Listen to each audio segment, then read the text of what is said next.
Greetings, the man who lost 500 tokens overnight, Rigil Agateiades here. And today we're on the hot topic of the week, the Burning Gundam. Because you can't use the word God when importing anime. Right, I'll take that over religious trouble. Anyway, hailing from Neo Japan, the Burning Gundam is a 700 cost raid type like nothing we've seen before in Battle Operations 2. With the unique fighting spirit mechanic, you gain stacks of fighting spirit by doing melee damage. And when you get enough stacks, doesn't take long with your 4 consecutive melee attacks on both melee weapons, you get to enter the second form, Hyper Mode. In this second form, the Burning Gundam gets increased mobility, maneuver armor increased to level 5, and gains access to the charge attack, Got the Finger! That's in Japanese, so the Pope can't say a word about that. Of course, you'd want to get to this mode as soon as possible. Maneuver armor level 5 is what you get on the Nightingale, reducing damage taken by a whopping 30%.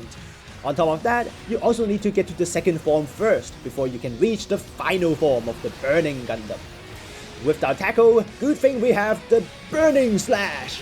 This unique ranged weapon is essentially a 350 long melee attack and strong in many ways, one of which being that it goes through maneuver armor directly because it's a melee attack. And with that, we get to the final form, Meikyo Shisui. 30 seconds after entering Hyper Mode, you get to unleash the true power of the Burning Gundam, Meikyo Shisui. Huge list of buffs in this mode. Firstly, you get reduced thruster consumption for extreme maneuverability. Then ranged damage taken and stagger accumulation gets reduced even more on top of your maneuver armor level 5. Your weapons also get changed. Your Burning Slash now turns into the fighting spirit move, Sekha Tenkyoken, an attack that requires a delay standing still as you do your hand signs, but unleashes a gigantic piercing fist that comes with huge damage and a strong stagger. Even punches through thin funnel barriers because it's a melee, scary. Finally, you also have enhanced melee motions to wreak even more havoc on your poor enemies, even coming with a rider kick on the fist down attack. Since both down attacks become very long dash attacks, if you're good, they can even turn into a form of mobility. You also get another unique counter when you drop below 50% health. Too bad we didn't have enough health to pull that off here.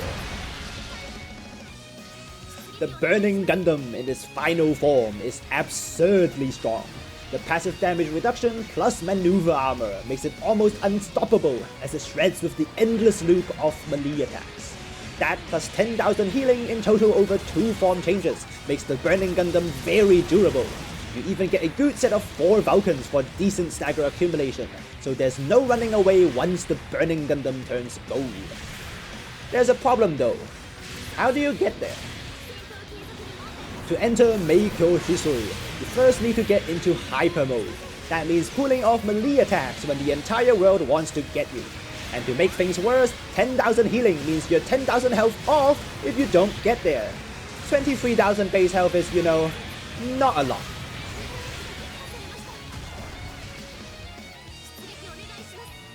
On the Burning Gundam, sometimes you just can't get the first few melees you need to get into Hyper Mode. Even if you pull off the stagger with your Vulcans, you're almost guaranteed to be stopped by some angry mob, and worst case scenario, you might not pull off a single Hyper Mode over the entire game. This is made even worse on release week because there's almost always at least 2 Burning Gundams on each team, and you will fight for those melees. What do you need in these scenarios? The real fighting spirit.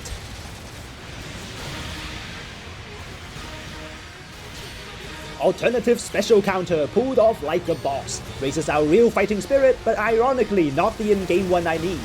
Lead into the opposing Burning Gundam knowing he has emergency evasion level 2. Of course we get countered and is even the special one. But that instead gives us enough fighting spirit. Makes a lot of sense. Hyper Mode ready, but with barely any health left, we just can't stay in the fight like this. Even the 10,000 healing in total won't cut it. So instead, we make use of our Wake Up invincibility to run to base and do the least hyper thing possible.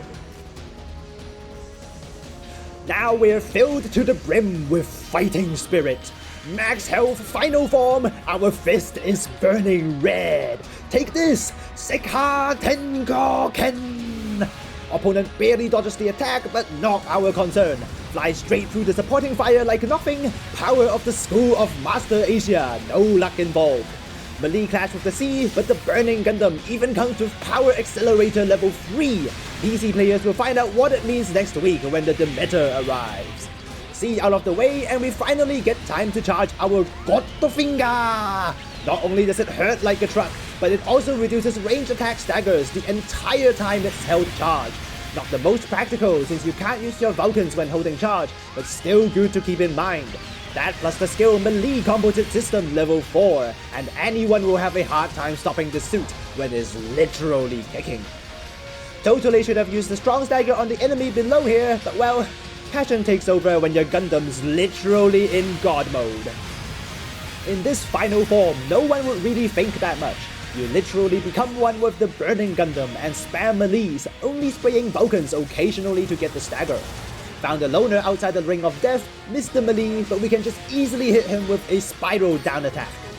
Final 40 seconds and our team's in terrible shape. Good thing we have what we need to make the comeback. Take this! Magnet Sekha Tenkyo Ken!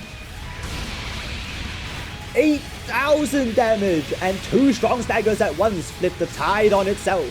Follow up with a whopping 8-hit melee combo, only the Gustav cow can survive that. We then swap our attention to the Penelope, a terrible pick in the sea of Burning Gundams because the ranged blade attack just goes through high maneuver armor directly. And that's possibly the worst bit of teamwork I've seen in a while. On wake up, we just start our Sekha Tenkyo Ken again. Nothing the Penelope could do except tackle, and we get to see even the Freedom Gundam's special counter this time. What a way to end the game.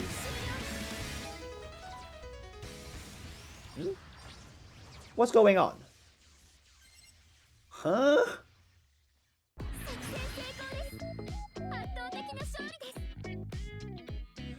Well, that was an anticlimactic end. The servers were probably also burning red since everyone's trying to get their hands red hot.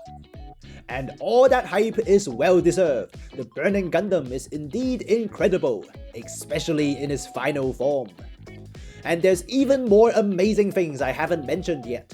The rider kick is ridiculous as its hitbox even extends backwards, and the skill School of Master Asia is fantastically useless, other than allowing you to capture both waypoints on Arctic in one thruster bar on foot.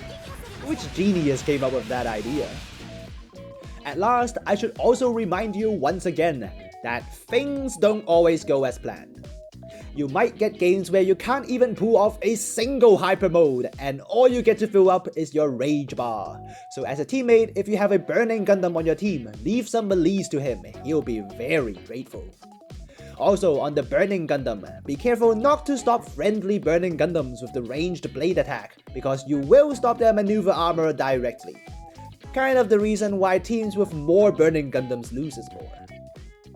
That's it from me today. Just don't take more than 2 on one team please, and latest.